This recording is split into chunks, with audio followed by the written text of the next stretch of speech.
Nah, sekarang Anda melihat sebuah peluang bahwa ada aset yang sangat bagus, transparansinya bagus, fundamentalnya bagus, legalitasnya jelas.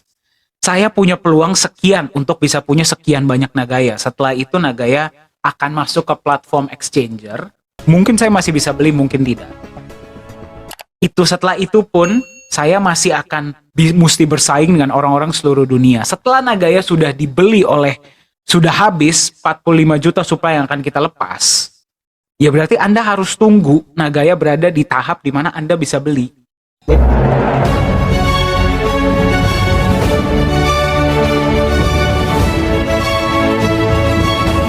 Kalau kita berbicara tentang Nagaya ya, tahun ini, tahun 2023 ini akan menjadi tahun yang berbeda untuk kita semua.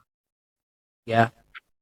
Dan Anda sudah dengar dari kami, dari manajemen, ya, bahwa tahun ini tadi Pak Yunus sudah sampaikan, kita akan fight habis-habisan untuk kita bisa mencapai goal kita bersama, yaitu proyek kedua dan proyek ketiga, ya. Nah, sekarang konteks pemain dan penontonnya itu dari mana? Nah, ya, konteks pemain dan penontonnya dari mana? Nah, sekarang kalau misalkan Anda sudah dengar dari kami, itu adalah goal utama dari Nagaya. Ya, itu adalah target utama yang akan kami prioritaskan. Ya, dari manajemen. Ya. Sekarang bagaimana mindset Anda? Seperti apa mindset Anda? Apakah Anda seseorang yang melihat ini sebagai sebuah peluang? Sebelum Nagaya masuk market, saya sudah punya Nagaya yang cukup belum? Saya sudah punya aset manusia yang cukup belum? Ya, sekali lagi, itu Anda harus tanyakan kepada diri Anda sendiri. Anda harus tanyakan kepada diri Anda sendiri. Nggak bisa kami yang tentukan. Karena tingkat cukup untuk masing-masing dari Anda itu berbeda-beda. Pemain dalam konteks ini adalah mereka yang kalau mereka mendengar dan mengetahui potensi dari Nagaya, mereka melihat selama 4-5 tahun terakhir bagaimana konsistensi dari manajemen. Ya, bagaimana intensitas dari edukasi yang diberikan oleh manajemen, bagaimana fundamental yang dibangun oleh manajemen selama 4-5 tahun terakhir. Anda melihat itu semua dan Anda melihat, oh Nagaya ini masuk market ini hanya keniscayaan, ini hanya tunggu waktu.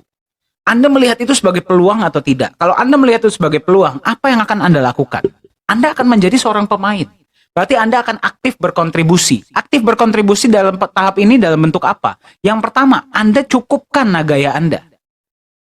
Anda nabung Nagaya untuk diri Anda sendiri. Ya, Anda punya Nagaya dulu untuk Anda dan orang-orang yang Anda sayangi. Karena Anda tahu, kita kalau misalkan berbicara tentang proyek, kita berbicara tentang exchanger, kita berbicara tentang market. 10, 20, 30 tahun dari sekarang, bahkan lebih. Berapa banyak pun proyek yang dijalankan oleh manajemen, hanya akan ada 50 juta Nagaya yang tersedia di market. Tidak akan pernah lebih.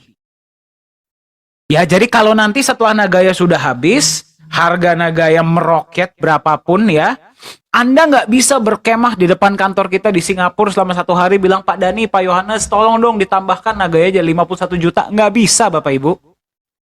Kita mau pun kita nggak boleh. Jadi selamanya hanya akan ada 50 juta Nagaya. Nah, dengan Anda mengetahui itu, Anda tanyakan kepada diri Anda sendiri, Anda sudah punya Nagaya yang cukup atau belum? Kalau sudah, oke.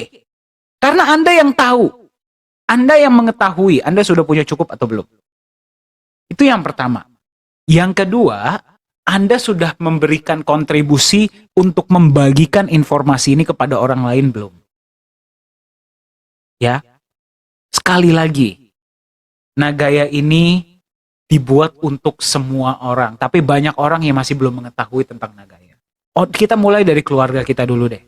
Kalau Anda percaya dengan Nagaya, orang-orang di sekeliling Anda sudah tahu belum tentang Nagaya? Sudah punya belum Nagaya yang cukup? Tetangga Anda sudah punya belum Nagaya yang cukup?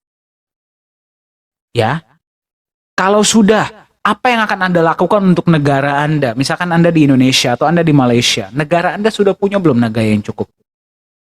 Karena dengan Anda melakukan itu, Anda membagikan informasi ini kepada orang lain, toh Anda nggak kerja sosial kok, Anda terima referral, Anda terima royalti. Itulah perbedaan antara pemain dan penonton. Kalau Anda seorang pemain, Anda melihat ini sebuah peluang, Anda melihat Nagaya ini sebagai lapangan.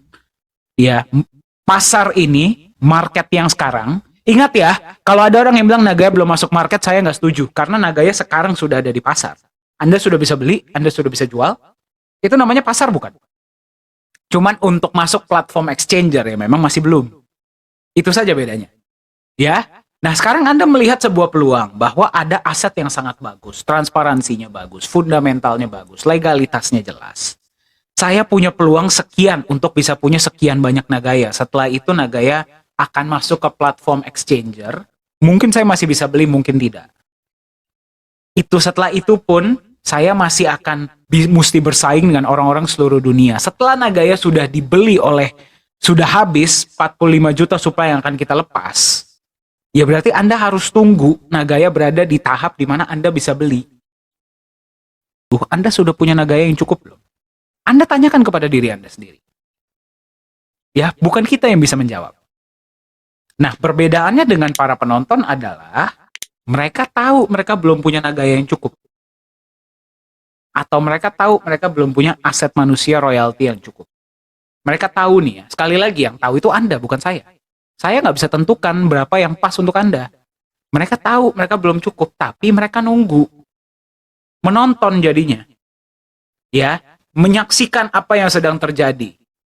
Malah hebatnya ada yang berani nanya, loh Pak, katanya mau diborong negara luar negeri. Kok belum diborong-borong? Ya itu kan ciri-ciri seorang penonton. Menunggu.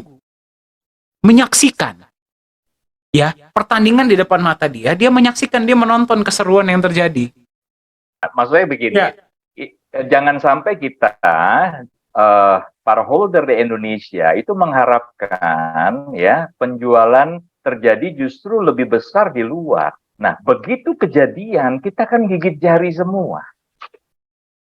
Ya, akan ada penyesalan, Mbak Dani. Kenapa? Karena kita tahu bahwa Nagaya menjalankan proyek-proyek nyata, proyeknya ada di Indonesia.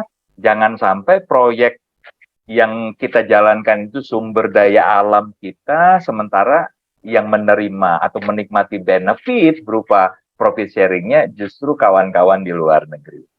Justru kami dari manajemen itu pengennya ya Pak Dani ya, kalau bisa di tahap ICO ini, ya kalau bisa 80% lah, ya sekitar 8 juta Nagaya itu dimiliki oleh orang Indonesia, kalau bisa. Atau jelek-jelek ya 60-70% lah. Jangan sampai kebalik. Ya, yang di luar sana yang 80-90%, kita hanya 10-20%. Nah, sekali lagi Pak, itu adalah perbedaan antara pemain dan penonton. Hanya pemain yang bisa punya mindset seperti itu. Saya melihat ada sebuah peluang. Saya melihat ini sebuah peluang yang bisa merubah hidup saya, hidup keluarga saya, hidup orang-orang yang saya sayangi. Perbedaan antara pemain dan penonton adalah seorang penonton akan mengatakan, oh ya udahlah, ya biarin aja lah, memang bukan nasib gua, atau ya udahlah, coba kita lihat aja bener atau enggak. Kan selalu seperti itu. Saya paham, mungkin mereka pernah punya pengalaman kurang baik sebelumnya atau apa. Semua orang pernah punya pengalaman kurang baik. Ya, tapi apakah gara-gara pengalaman kurang baik tersebut di masa lalu akan menghentikan Anda untuk mendapatkan peluang baik di masa sekarang? Itu kan kembali ke riset, itu kembali ke pembelajaran, itu kembali ke Anda mengikuti edukasi atau tidak, Anda do your own research atau tidak. Simpelnya kan seperti itu.